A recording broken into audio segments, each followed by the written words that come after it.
goods. We are well aware that all our needs will be fulfilled by our social institutions, right? Our basic needs include economic needs also.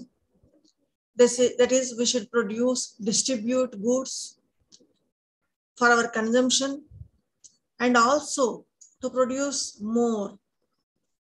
In economic sciences, we usually divide goods into two categories. Goods meant for consumption and capital goods.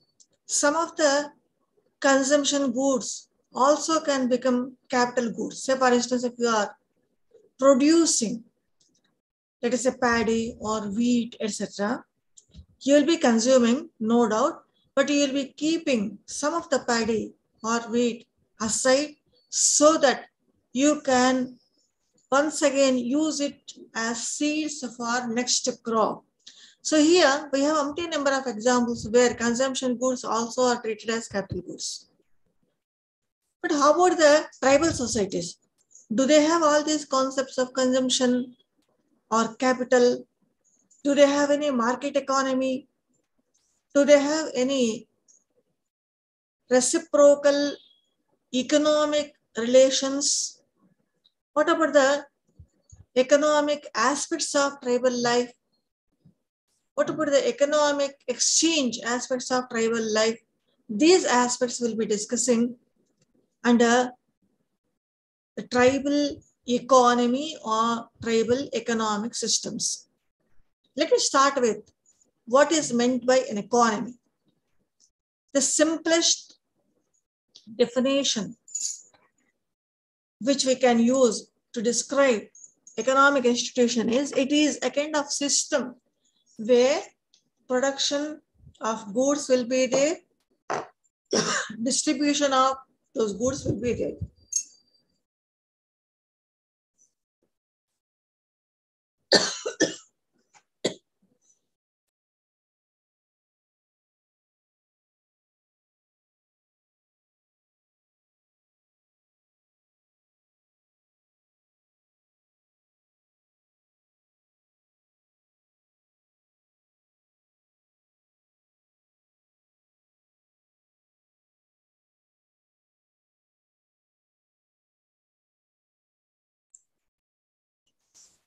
But how this production as well as distribution of goods will be done? By using what? Here comes another concept, namely economic factors. So economy is that system where economic factors will be utilized in order to produce goods or services and distribute them in a market system. What are these economic factors? If you ask any economist, they'll be mentioning basically 4 economic factors: land, labor, capital, and entrepreneurship. Each economic factor will give a particular type of income. Land gives profit and rent. When you are utilizing it for agriculture and all that, it is only rent. Capital and entrepreneurship will give profit, and labor gives wages. All of us are utilizing these economic factors and we are producing goods and services. We are all part and parcel of the economy, right? We are all working. So what is it we are doing? We are utilizing our entrepreneurship skills or qualities, because this is not neither land nor labor. Presently, we are calling, let us say if I am teaching and if you are preparing yourself to continue your education and become a graduate or postgraduate and aspiring to have a job, then we call it intellectual property. Our ideas, all these things also are property or one type of economic factor, you can say. These factors are there even in tribal societies. In tribal societies also, people do a variety of agricultural activities or foraging or food collection or hunting or fishing or pastoral activities or cattle rearing activities, along with various handicrafts. When we try to understand tribal economy, we come across two different types of theoretical orientations followed by the anthropologists. Of these two, the first one is a kind of formalism. Man and different economic needs of man should be in synchronization with the economic resources of that particular area or geographical area or place or cultural aspects. Many anthropologists described tribal communities and their economies by following formalistic way of thinking. But in our country, tribal communities have a specific relationship with their land or their activities. Here comes a second orientation, that is substantivism. How these specific relationships are there between the economic resources and the tribal community or tribal people, how their needs are fulfilled. The basic difference between these two, formalism and substantivism, is in substantivism, whether it is tribal or non-tribal society, the economy will be working in a particular way. But at the same time, we try to differentiate tribal economy from non-tribal economy. This particular aspect we will be giving a little bit more emphasis, we'll be focusing on. What is the difference between tribal and non-tribal economies? Let us have a glance. In both the economies, of course, we are producing goods or we are producing services in order to fulfill our economic needs. What are our economic needs? All of us are well aware: food. We should have food. We should have certain services so that our needs, other needs other than food, can be fulfilled. For instance, we need some kind of educational institutions. We need some kind of health institutions.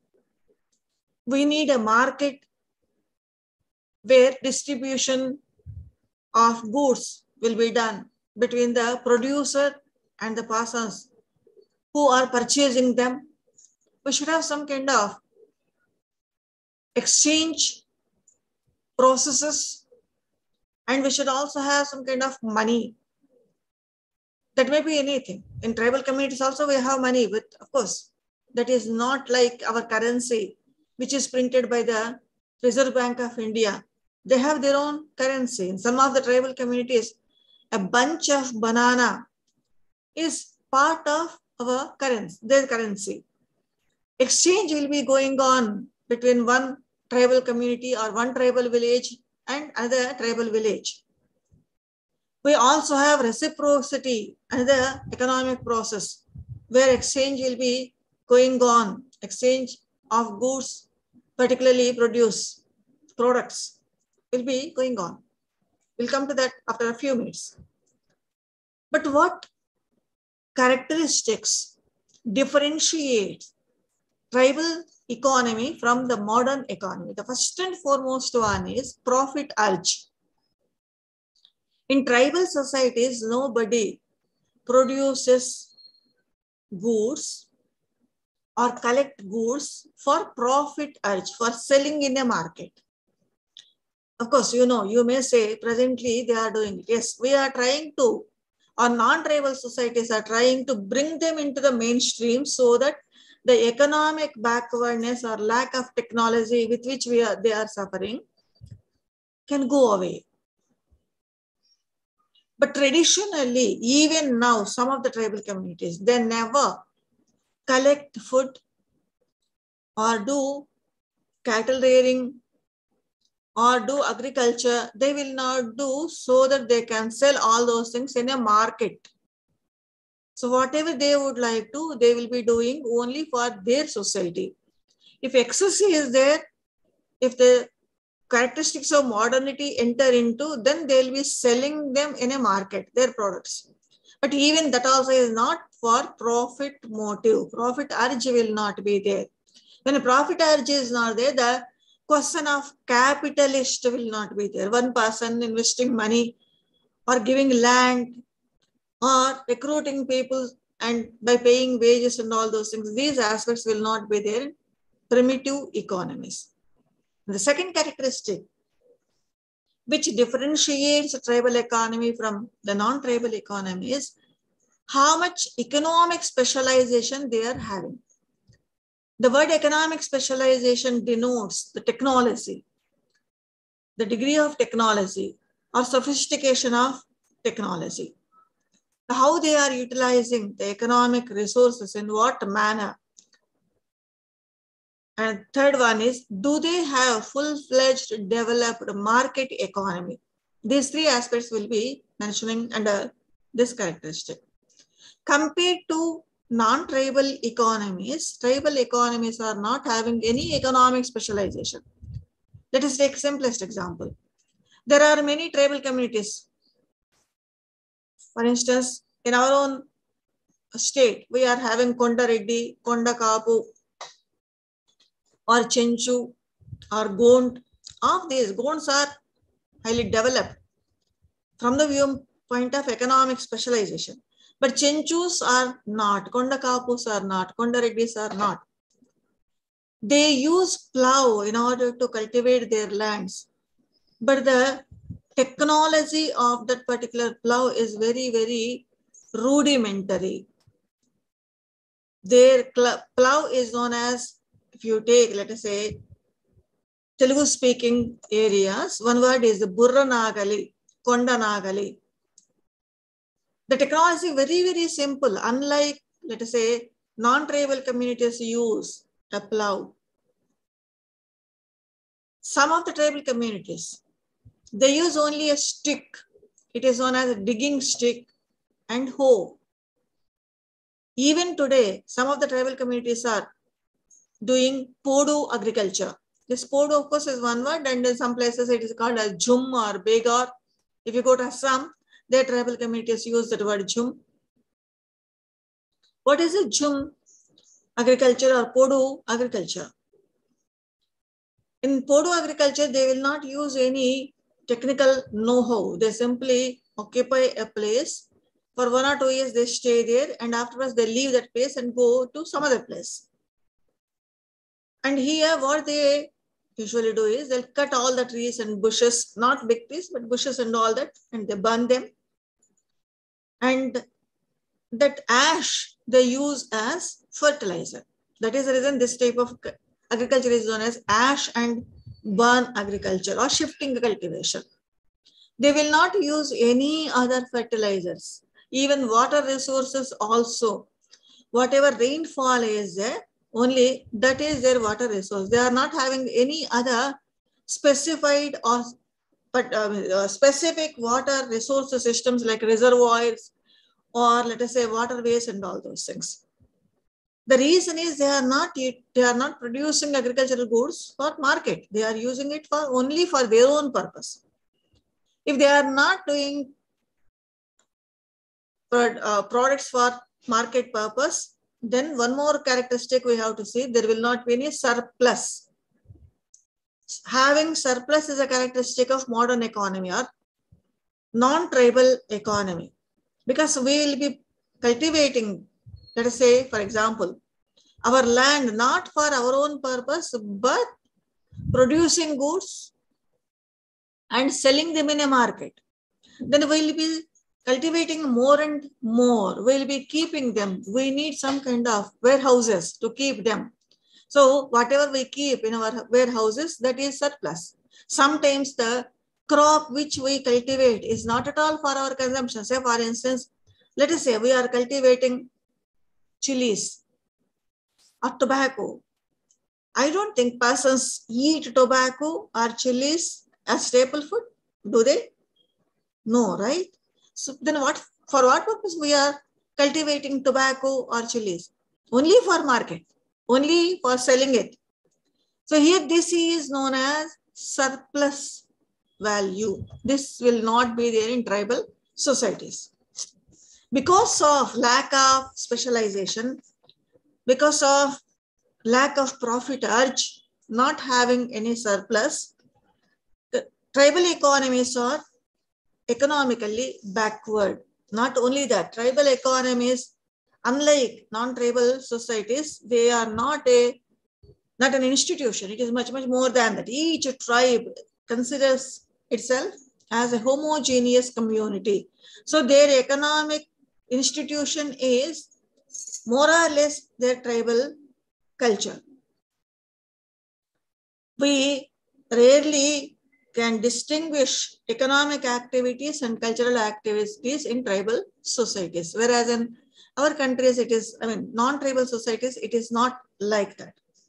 This kind of homogeneity is very less in non-tribal economies, whereas very high in tribal economies. Because of this homogeneity, another characteristic also we will come across, that is resistance to change.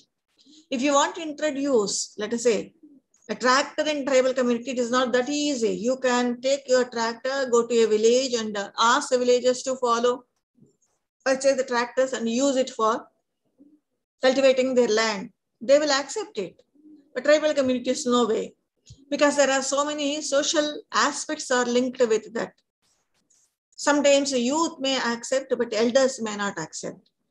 Sometimes persons who accept it may be considered as odd men out. And some kind of punishment also, negative sanctions also may be attached to that particular type of action. So all these describe the homogeneousness of tribal economy, right? Then now let us see what are the specific characteristics of tribal economy in a nutshell. The first and foremost, I'll simply enlist them because we have discussed at length. The first and foremost characteristic of tribal economy is it is very small in scale and its objectives also are very limited. I have already mentioned they produce things, the goods only for their own consumption. So the objective also is very limited. The second characteristic is the technology is not a hi-fi technology. It's a very simple technology. Third characteristic is production will be only for consumption. Fourth characteristic is since there is no surplus, selling and purchasing may not arise at all in tribal societies. When selling and purchasing is not there, then that characteristic can be described as absence of market. When there is absence of market, then the concept of money also is very, very crude. Whenever we study tribal community, just now we have mentioned homogeneity. And the characteristic of tribal economies, it is always based upon their community. So community basis is another characteristic of tribal community. Tribal economies will not change in a rapid way. Hence, we can characterize it with relative stability. I have already mentioned there will be a kind of resistance to change. If they are not accepting any new things, then obviously the economy will be stable. There will not be any change at all, right? Other characteristic is the property concept. Both in tribal as well as non-tribal communities, we are having this concept of property linked with economic institutions.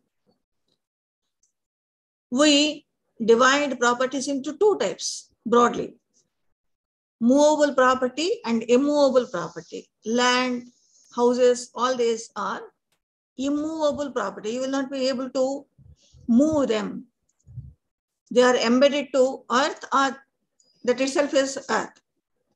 Besides this, we are having movable property also. Say, for instance, the things which we use, or the agricultural product, or fruits which we get from our fruit grove. All these are movable properties. Even in tribal communities also, we have both movable and immovable property. But the notion of property is a little bit different from our country. non-tribal societies.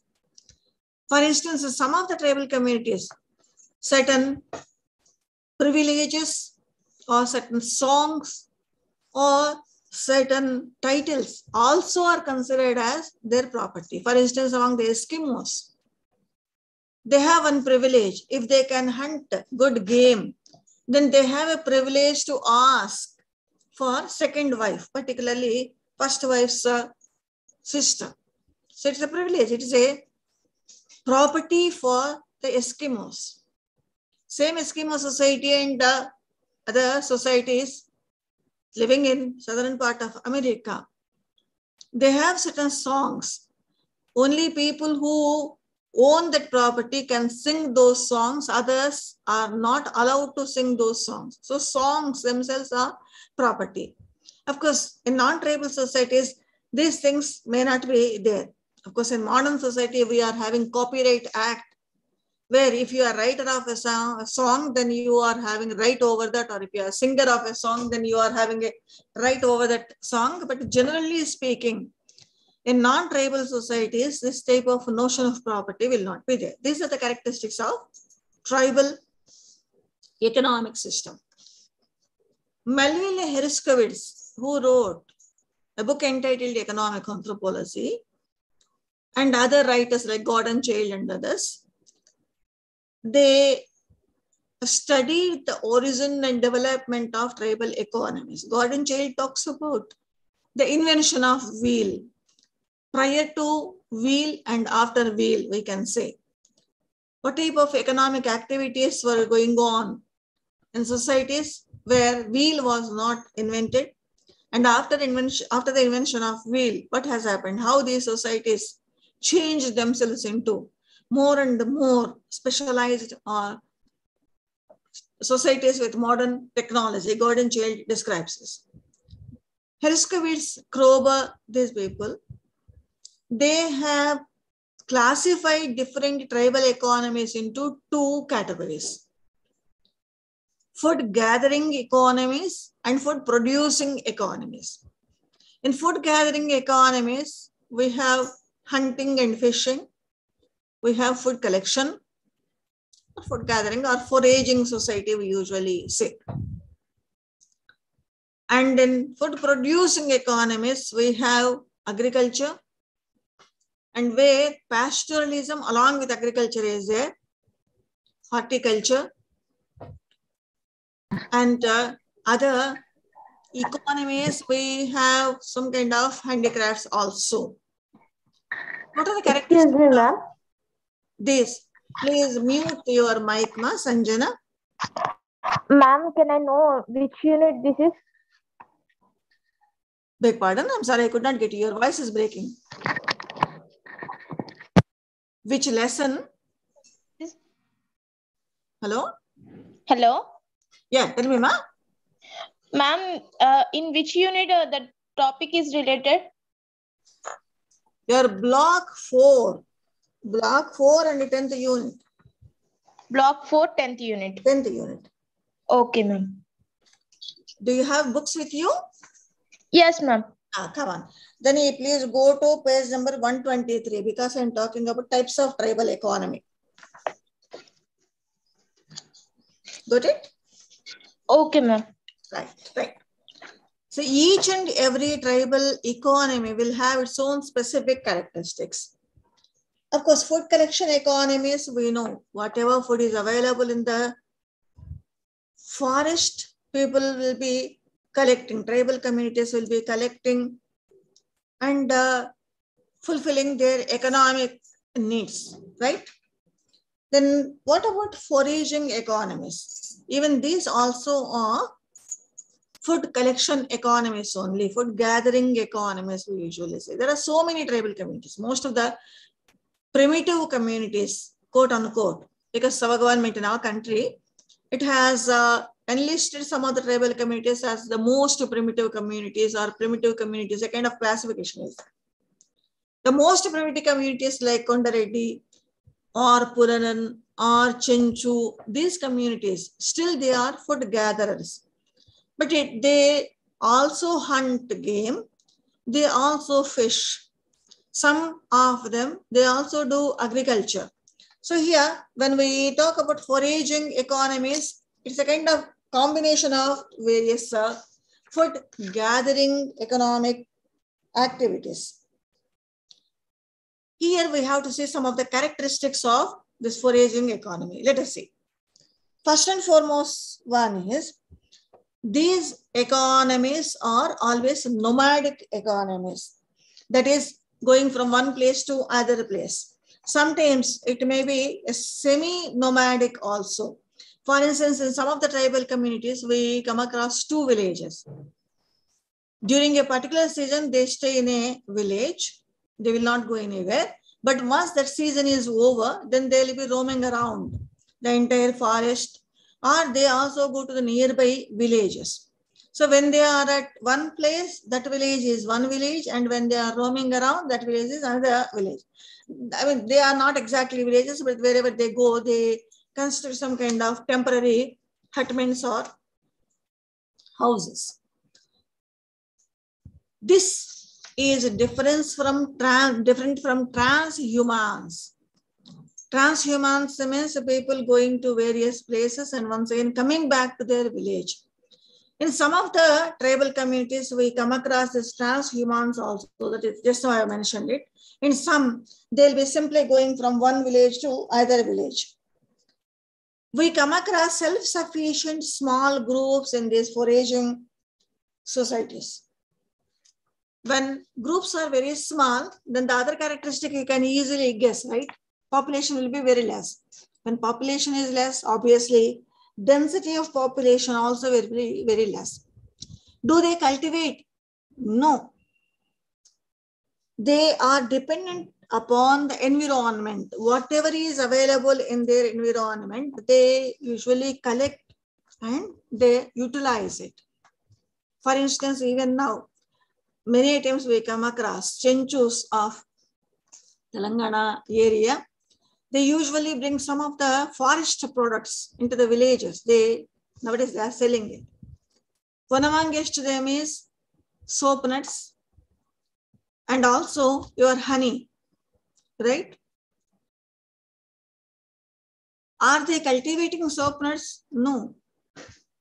If trees are available in the area where they are residing, they collect them, they use them, and they also sometimes sell them to the non-tribal societies. Of course, now because of Girijan development projects and all that, some changes are there, but basically they collect and use it. Then the other characteristics include their technology is very simple. They never own individually their properties, hence collector ownership is another characteristic. Politically also, they are having some kind of informal relationship. Whoever can protect them from, let us say, dangerous animals or some kind of other calamities, then that person is their leader. They do not have any elections and all those things. This is termed and described as mechanical solidarity by the anthropologists. It is not an organic solidarity, but mechanical solidarity. What about the other tribal economy types? Let us see. When we talk about food producing economies, we usually describe pastoralism and agriculture. Because if you read economic anthropology written by Herskovits or others, we have various details. But here, because of the time constraint, we are referring the basic or important ones only. What is that? Say, for instance, in a pastoral society, pastoralism means cattle rearing and cattle herding. People will be following not only pastoral activities, but also they hunt games, they fish, they collect. But the major economic activity is cattle rearing. Hence, we call them as pastoral societies. Similarly, in agricultural society, it's also We have hunting, fishing, food gathering, etc. But the major economic activity is agriculture. Hence, we categorize them as agricultural economies. What I am planning to put forward to you is, don't think that if we say one particular community is a pastoral community or food gathering community or agricultural community, it does not mean that they are doing only that one particular activity. They'll be doing other activities also, but as corollary, as a supportive activities to the major economic activity. Todas, a very fine example for pastoral societies. They rear cattle, and cattle shed is their temple. Their entire economy, their entire culture, their entire social life is linked with surrounding the cattle rearing only. Todas have two clans, Tartarol and Taivaliyal. Todas have two types of cows. They divide them. Sacred ones and mundane, day-to-day. These mundane cows, anybody can rear. But sacred cows, only Taivaliyal clan group can do that, because rearing sacred cows is linked with a variety of rituals. A person should undergo a lot of training to do that. What type of food they usually use? Do they sell milk? Yes. They have links with other tribal communities. Say, for instance, if Todas would like to have some kind of equipment, then they go to their nearby communities like Badaga or Kota. Todas are from Nilagiri Hills, and they purchase them. If they would like to have, let us say, some kind of utensils and all that, even there, they go and purchase by giving their milk products. In some of the pastoral societies, we also come across eating the meat of animals also is a very crucial activity. But Todas will not do like that, since we are talking about Todas. What are the characteristics of pastoral society? First and foremost one is, wherever they are meadows, they will be going. So nomadism is one of the characteristics of pastoral societies. In fact, not only nomadism, occupying lands also is a characteristic, is one of the characteristics of pastoral societies. Why, all of you please try to remember China Wall. Mongols were pastoralists.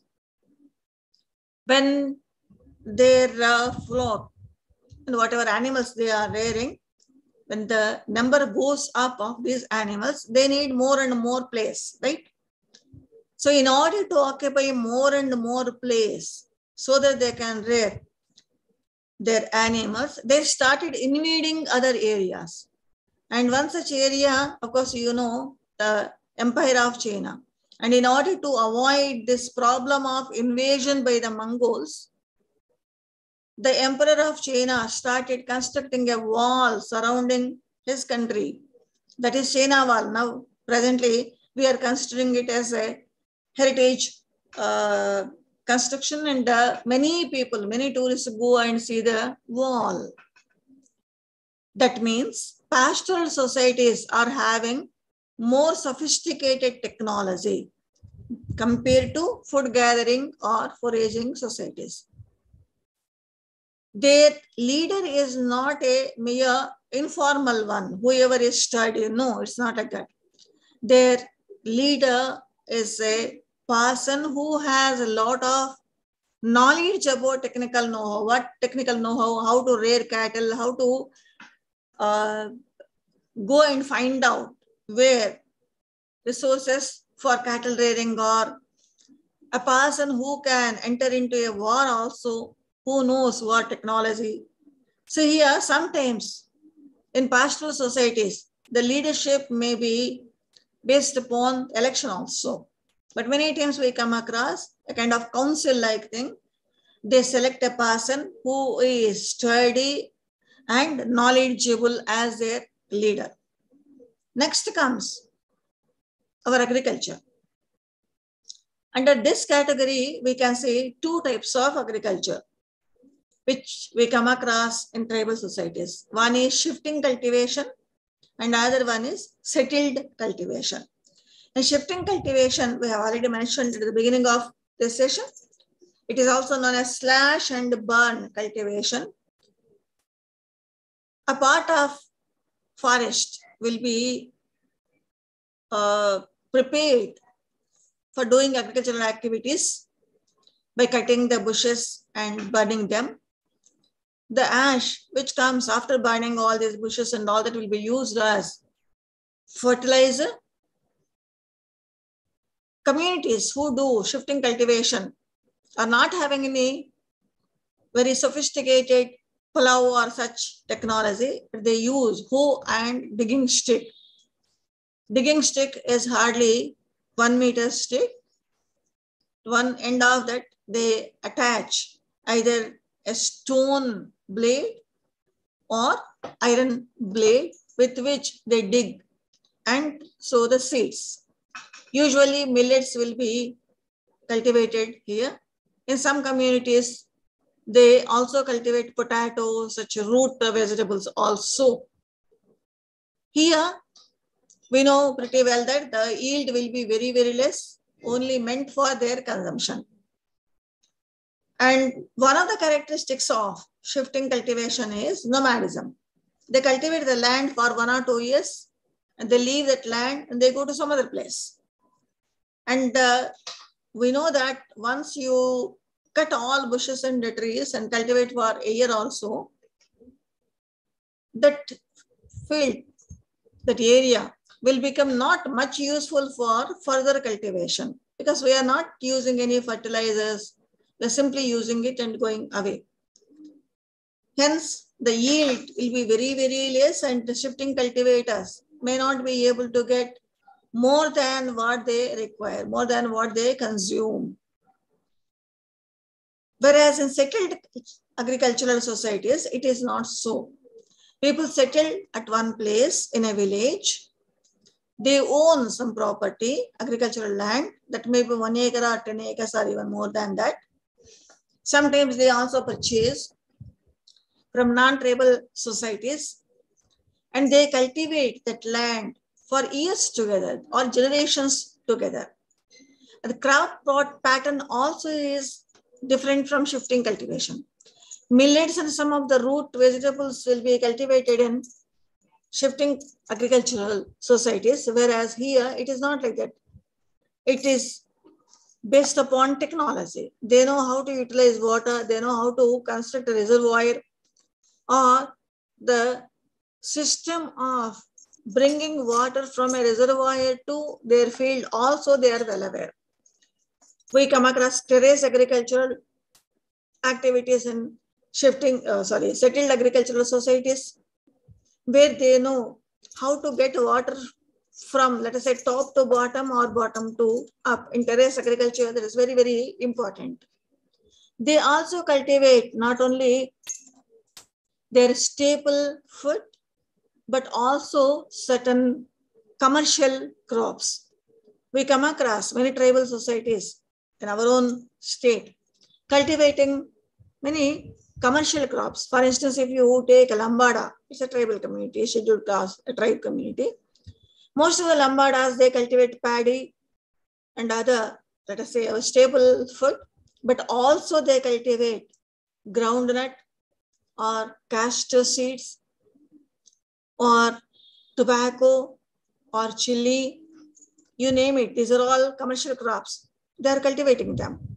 Not only that, they are using highly sophisticated technology. For instance, using a tractor is nothing but using sophisticated technology. In most of the lambada agriculturalists or farmers, they are using tractor. They are having very good transport facilities. They are taking their products to the nearby towns for selling them in a market. They are well aware of market and its methods. But here, one thing we have to remember. When we compare tribal societies with non-tribal societies, All this technical know-how is still less compared to non-tribal societies, right? Then what about the exchange in tribal societies? We know pretty well that tribals will not have any market economy. Some of the tribal communities, they use barter system or exchange system. That is, whatever you produce, giving it to other society, other tribal community or other families, and getting whatever they give it to you. We have one particular method. Tribal communities, they are very, very shy to see others. For instance, one community is a Sakai from New Guinea. Sakais are very shy people. They have one dumb barter system.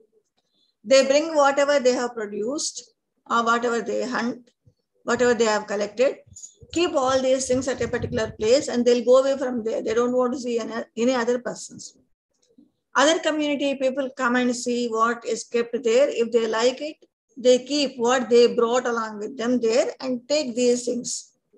After ascertaining that all others have gone, then Sakai people come and take whatever is kept there by other community people.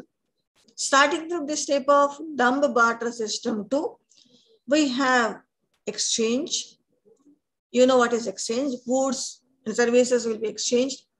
We have reciprocity as an economic process, where one person, as per the cultural norms, customs, and traditions, will be giving certain things to other persons, and in turn, other persons also should give that. For instance, if you take some of the societies of Africa, there a person is expected to give some kind of root vegetables to the entire society, entire tribal society. And in turn, he will be receiving gifts from his own society members. It's a kind of reciprocal relationship. Some of the tribal communities are having money also.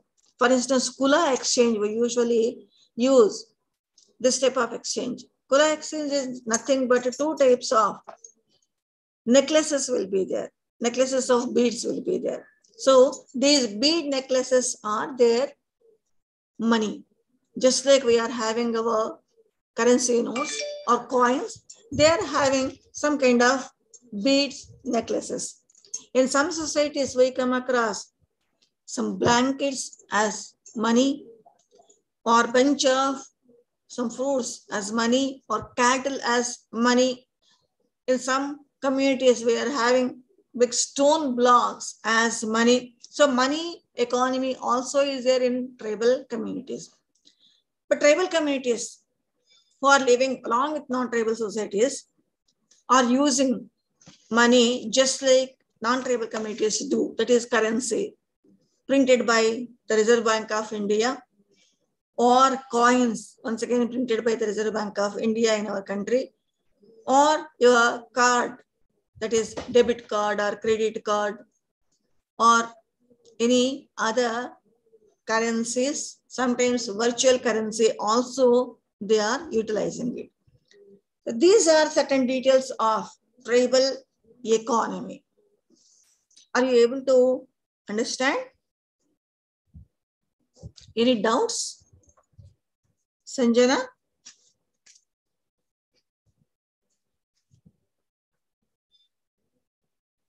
Okay, then I'll proceed to the next unit, that is tribal polity. Our unit is 11. How tribal communities are politically organized. Political organization is termed as polity also. What is meant by political organization? Forget about tribal society, any society. We come across two types of groups in any political organization. One is a person or group of persons who prepare various rules and regulations and control the others. That is, there is a ruler and ruled. These are the two categories which we come across in any political organization, including tribal society also. But who are these rulers? Are they kings? Are they elected persons? Let us say, who are they in tribal societies? In tribal political organization, we usually come across various cultural aspects linked with the leadership and how they determine power and authority. What is meant by power? Power can be defined as ability to influence others. That is the reason why we say political power means our leaders, our representatives are having ability to influence all of us. Of course, resistance will be there, but despite this resistance, they will be able to influence us. This will be determined on the basis of various cultural aspects in tribal societies. Along with power, we have another concept, namely authority. Authority means if, let us say, people are resisting, then some kind of control mechanisms we have to use. If illegitimately, without having any power, if one uses these controls, then what happens? People will not listen to. There may emerge a war-like situation or war itself. When we have authority, then we'll be having the legitimate ability to use the power or to influence others. When we talk about authority and power, we'll be talking about certain types of authority. One is traditional authority. Even in our country, in our non-tribal economies also, we are having this traditional authority. In the case of traditional authority, people are given authority on the basis of their birth or how that particular community's culture is accepted as a culture of power based thing. For instance, let us take a simplest example. Let us say we are having monarchy, right? The kings. King's authority is a traditional authority. We have not elected him. He is born to so-and-so king. Hence, by virtue of birth, he became a king. Similarly, our religious leaders, they too influence us. They are also having power and authority over us. Then on what basis we have given this authority to them, traditional authority, on the basis of religion. For instance, our spiritual gurus or persons whom we consider as gurus. Besides this, we are having other two types of authorities. In fact, Max Weber talks about these authorities. The second one is rational authority, where people discuss, come to a consensus and ask a person to take care of the entire society. That is known as rational authority. It is based upon election. That may be any type of election. For instance, now presently we are using ballot boxes.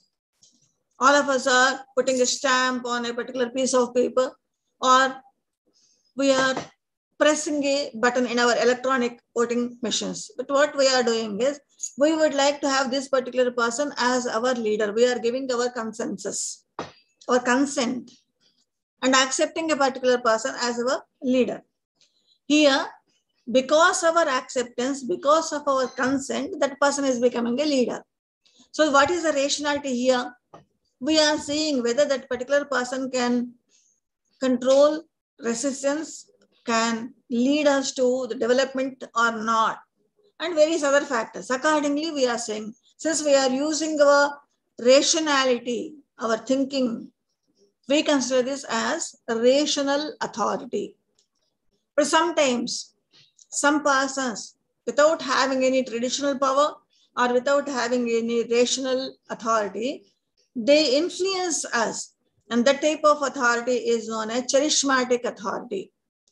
You might have come across most of our advertisements that take our movie heroes or heroines and say, you please do this and don't do that, whether it is Virat Kohli or Amitabh Bachchan or any other person.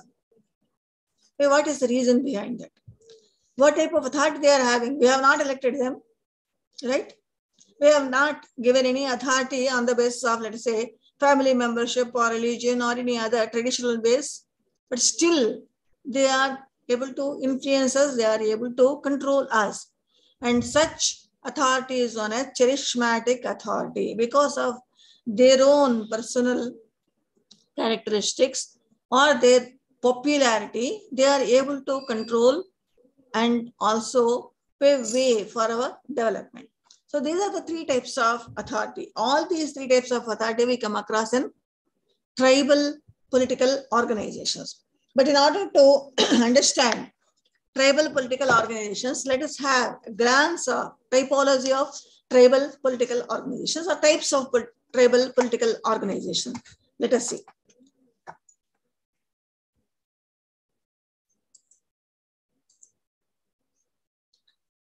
How to understand the characteristics of tribal political organization by classifying them. When we see anthropologists and their accounts on tribal polity, we come across two broad categories of political organizations. State, S-T-A-T-E, state, we call it in Telugu Rajyam. State-less tribal political organizations and state tribal political organizations. In other words, political organizations where state is not there and tribal organizations where state concept is prevalent. Wherever we have a council of clan elders or family elders or age groups or gerontocracy, we call all these as stateless tribal political organizations. How can we say this? Let us see the characteristics of a state. A state should have four major characteristics. Population should be there. A territory should be there. And sovereignty. This sovereignty is of two types. One is internal sovereignty and the second one is external sovereignty. External sovereignty gives power to enter into transactions with other tribal communities or other communities. Need not be only tribal. Whereas internal sovereignty means controlling people belonging to that particular state by formulating so many rules and regulations, by having some kind of mechanism to implement these rules and regulations.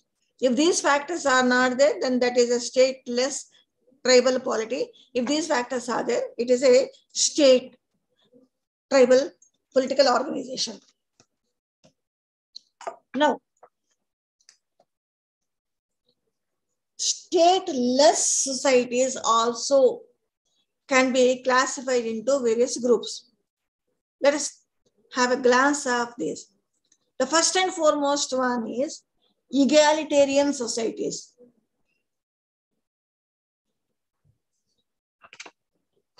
Where there will not be any stratification, where there will not be any rank or status differences and all that. In most of the primitive communities, we come across egalitarian societies. Next comes ranked societies.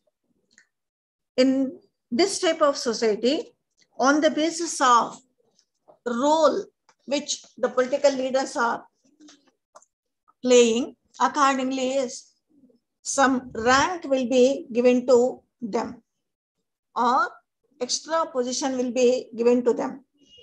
Sometimes it results in accumulation of wealth and surplus production also with those persons who are having rank or status. Pastoral society, horticultural society, where we come across surplus accumulation. In these societies, we come across rank political organization. Then third one is stratified societies, where we come across not one class, but more number of classes, 3 or 4 or more than that. Besides this, we also have to see band based upon kinship. People belonging to one particular family or clan will be having a political unit based upon clan membership or clan elders will be the political organization for them. Clan council, clan federations we come across in many societies. For instance, if you take New Year Society of Sudan or Tiu Society of Nigeria, their lineages function as political organization. Elders of lineages form into a council and they take care of various political activities. We also have chiefdom, another type of stateless political organization. This chiefdom may be based upon religious criteria or resources, particularly whether they are rich persons or not, whether they are having any other traditional authority or not.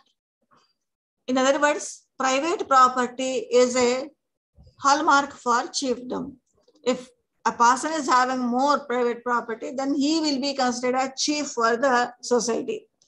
But need not be. Let me take an example of Savara society of our own state. Among the Savaras, we are having two types of leaders. One is a religious chief and other one is non-religious chief. Non-religious chief always will be taking advice from the religious chief. So chief may be one person or two persons also. How the chiefdom will be given to a particular person varies from one society to other society. And state level organization, we are having so many communities where we are having states. Say for instance, let us take Ashanti Society or Hey. All these communities are highly developed states. Usually clan federation will establish a state level organization. Just like our states, even these states also will be working. Just like we have kings or chief minister, prime minister, etc. and many people supporting them or associating themselves. Similarly, even in tribal societies also, we come across. In some of the tribal communities, we come across chiefs of clans formulating a federation. It is a state-like political organization. But when we see the chiefdoms of clans, then that particular part is a state-less political organization. Along with this state, whenever any rules and regulations are formulated either by the state or councils, etc., then what type of government we see, what type of law we see. Let us have a cursory glance of this. Whenever we talk about authority, we usually identify certain forms of government based upon authority. If let us say we are having a king, monarch, then that authority structure, that government is termed as monarchy. In most of the states, we come across monarchy. One Raja will be there, one king will be there. Besides this, where elder persons, by age, if they are formulating a council and governing the entire society, then that is known as gerontocracy. Since having religious power, if one person or a group, a council, exercising authority and governing, then that form of government is known as theocracy. We come across all these in tribal societies. We also have councils or democracy. So these are the various governmental patterns which we come across in tribal societies. Then what about law? Their law is a mechanism, but it is based upon not on any civil or criminal procedures and all that, but based upon customary traditions or customary beliefs and rituals. One aspect we have to say here, tribal law never differentiates civil law from criminal law. There, if any person is violating any rule, that will be considered as a sin, not as a crime. Not only that, keeping people in a jail, they never accept it. Then and there, some kind of punishment will be given. Once again, a person goes back to his regular activities and all that. Let us take a simplest example. Bhagoria marriage among the Birhos is a punishable offense.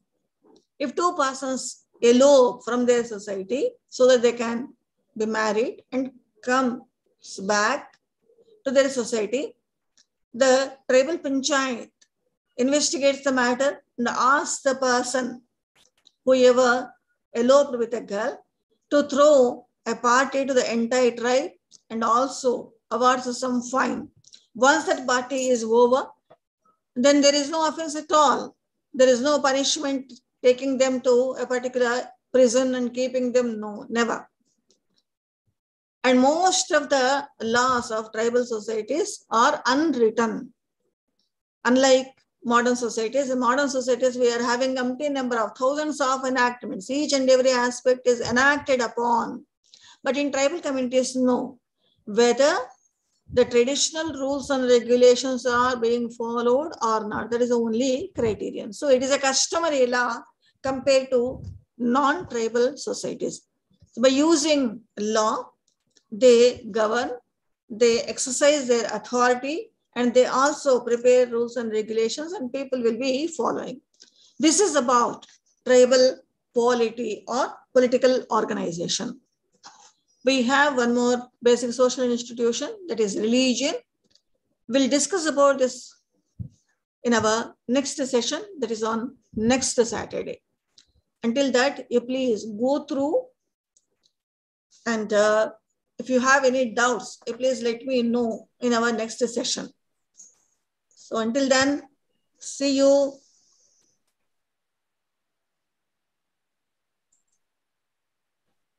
Thank you.